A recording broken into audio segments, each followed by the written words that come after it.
Depuis qu'il est notre chroniqueur immobilier au meilleur de la musique, on en a passé des phases, des cycles sur le marché immobilier. Comment ça se passe, Jean-François Rivard? T'es en forme? Super bien, merci.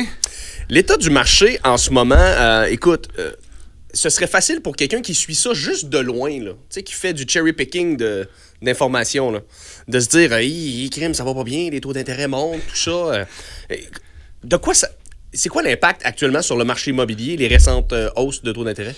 Bien, de un, ce qu'il faut comprendre, c'est que ce qui parle à la télé, c'est toujours pour les gros marchés. Donc, Montréal, Toronto et Québec. Nous, pour le centre du Québec, c'est très rare qu'ils vont faire un reportage. Donc, tu sais, ce que les gens attendent, c'est souvent pas dans notre région.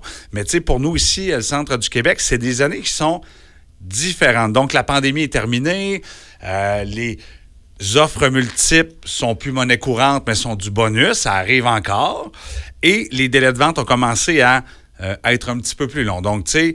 revenir à la normalité, en fait. Exactement. C'est juste que les gens ont oublié ça. Mais c'est ça. Mais est-ce que les gens ont tendance à prendre cette espèce de période qui était extraordinaire, on va l'appeler comme ça, parce que c'était hors norme, comme étant la nouvelle norme maintenant?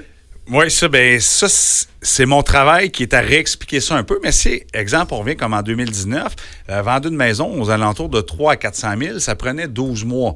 Je crois qu'on va revenir dans les mêmes délais dans la prochaine année. Mais prendre 2 semaines pour vendre la même maison de 300 à 400 000 pendant la pandémie, ça, c'était pas normal. Mais les gens, effectivement, ils ont retenu que ça, c'était normal. Donc, c'est ça, hein? Après 2-3 mois, ils se mettent à paniquer que la maison ne se vendra pas. Puis je comprends que le stress est plus grand, mais ce qu'on a vécu n'était pas la norme, dans le fond. C'était une période dans le temps qui était différente.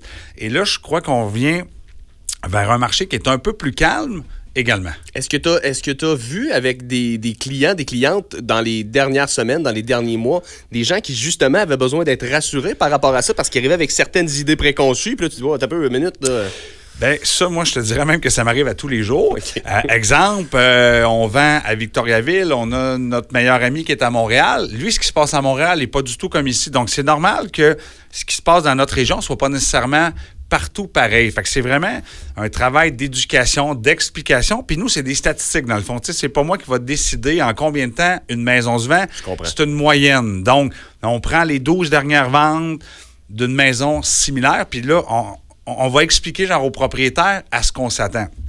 On peut la vendre en 1 semaine, c'est possible encore, mais c'est juste que la moyenne va être vraiment plus longue. Et ça, c'est juste normal, dans le fond, mais qu'une maison prenne 3 mois ou 9 mois, l'important, c'est de la vendre puis d'être bien préparé. Fait que les gens qui, des fois, me disent, c'est peut-être là le changement, on pense vendre dans 6 mois.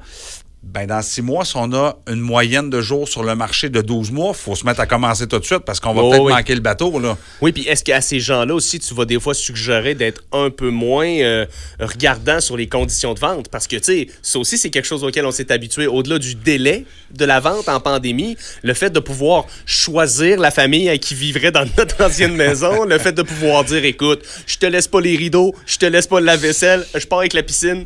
Est-ce que ça, c'est le genre de conseil que tu vas dire aux gens, dire, OK, parfait, moi, si tu veux la vendre plus vite, mais il faut juste peut-être être un peu moins piqué. Bien, c'est sûr que ce qu'on a vécu pendant la pandémie, c'était vraiment exceptionnel de pouvoir se dire, comme tu as mentionné, on va faire un choix entre 5 familles. C'est sûr que présentement, peut-être qu'on va avoir un peu moins de choix. Par contre, quand on a une bonne mise en marché qui est bien préparée, on va, tu sais, c'est toujours le propriétaire qui a le gros bout du bâton quand même. Par contre, pour les acheteurs, ils ont eu là, des années de misère pour la négociation, pour être pressés à l'achat. Donc, tu sais, ça aussi, ça revient plus pour l'acheteur d'être peut-être un peu moins squeezé dans le temps, puis vite. Ouais. Fait que, tu sais, ça, c'est juste différent dans le fond. Mais je crois que pour revenir aux propriétaires, c'est vraiment d'être bien structuré, être bien préparé et être conscient que ça peut être plus long pour vendre sa maison. Mais plus long égale pas vendre moins cher ou moins bien la vendre. C'est que des fois, on a moins d'acheteurs. Donc, les délais de vente vont s'allonger un petit peu.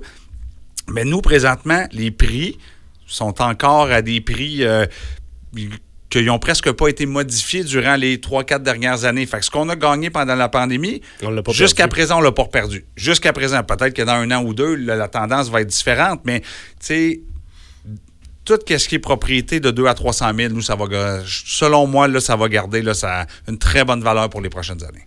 Il sera avec nous tout l'automne, les mercredis, 16h20. JF Rivard, toujours un immense plaisir. les amis, vous voulez vous aussi mettre votre maison en vente, ça se passe sur jfrivard.com. Sinon, un petit coup de fil, ils sont disponibles tout le temps. Toute l'équipe, toute la gang. 740-0288. Merci, JF, à la semaine prochaine.